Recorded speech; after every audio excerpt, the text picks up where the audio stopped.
নামাজ পড়তে ভালো না লাগলে একটি দোয়ার আমল করবেন, দেখবেন নামাজ পড়তে ভালো লাগবে। যাদের নামাজে মন বসে না তারাও নামাজ পড়ে এই আমলটি করবেন, ইনশাআল্লাহ আল্লাহ পাক রব্বুল আলামিন নামাজে মনোযোগ বৃদ্ধি করে দিবেন। নামাজ পড়তে আপনার ভালো লাগবে। বিশেষ করে আমরা অনেকেই নামাজ পড়ি, আবার অনেকে নামাজ পড়ি না। যাদের নামাজ পড়তে ভালো লাগে না তারাও এই আমলটি করবেন।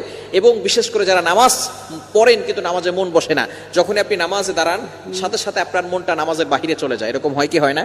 আপনি নামাজে দাঁড়িয়েছেন ইমাম সাহেবের পিছনে, আপনার শরীরটা নামাজের ভিতরে আছে, মসজিদে আছে, কিন্তু আপনার মনটা যে বাহিরে চলে গেছে, সংসারের কাজে চলে গেছে। ইমাম সাহেবও জানে না, পাশের মুসল্লিটাও জানে না, একজন জানেন, তিনি কে?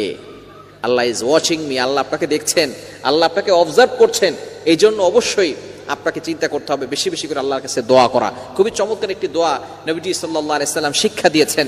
দোয়াটি হচ্ছে আল্লাহুম্মা আইন্নি আলা যিকরিকা ওয়া শুকরিকা ওয়া হুসনি ইবাদাতিক। খুবই চমৎকার একটি দোয়া।